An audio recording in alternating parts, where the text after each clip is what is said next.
ডুবডাঙ্গা, রাজমান ও নিচিনপাড়া সিরাজগঞ্জের উল্লাপাড়া উপজেলার দুর্গানগর ইউনিয়নের ৩টি গ্রাম। এই ৩ গ্রামের মানুষের দীর্ঘদিনের দুর্ভোগ ছিল একটি চলাচলযোগ্য রাস্তা।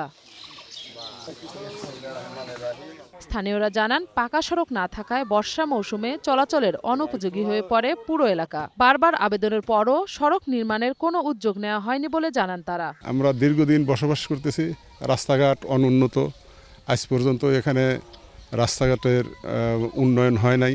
বিভিন্ন সময় আপনার এমপি, চেয়ারম্যান, মেম্বাররা আশ্বস্ত করেছেন, কিন্তু আমাদের কোনো রাস্তাঘাটে কোনো উন্নয়ন করে নাই। আমরা এমনইভাবে চলাফেরা করি, রাস্তাঘাট আমাদের নাই। সরকারি রাস্তা আছে, কিন্তু এই রাস্তায় মানুষ চলাচলের অনুপযোগী। উপায় না দেখে নিজেরাই রাস্তা নির্মাণের কাজে নেমে পড়েন গ্রামের সাধারণ মানুষ। স্বেচ্ছাশ্রম আর নিজস্ব অর্থায়নে অল্প সময়ে তৈরি হয় চলাচল উপযোগী একটি রাস্তা। নতুন এই রাস্তার ফলে শিক্ষার্থী, কৃষক ও সাধারণ মানুষের চলাচলে গতি ফিরেছে। উন্নত হয়েছে এলাকার যোগাযোগ ব্যবস্থা।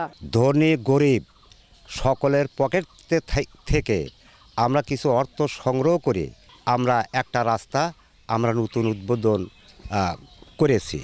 আমাদের গ্রামের সকলের কাছ থেকে নিজ অর্থায়ন উঠানো হয়, সে নিজ অর্থায়নে আমাদের এই রাস্তার কাজ আমরা শুরু করি। গ্রামবাসীদের এই ব্যতিক্রমী উদ্যোগে অনুপ্রাণিত হয়ে অবশেষে দ্রুততম সময়ের মধ্যে স্থানীয়দের সড়ক নির্মাণের আশ্বাস দিলেন স্থানীয় জনপ্রতিনিধি। যে আমরা এই রাস্তা আগামীতে মানুষ চলাচলের জন্য এবং গ্রামবাসী ভালো স্বার্থে এই রাস্তা আমরা সুন্দরভাবে রাস্তা করে দেবো, এই ওয়াদা দিছি। স্থানীয়রা মনে করছেন, সরকারি সহায়তা পেলে এই উন্নয়ন আরও টেকসই হবে এবং বদলে যাবে পুরো এলাকার চিত্র। মৌসুমী মৌ, গ্রিন নিউজ ডেস্ক।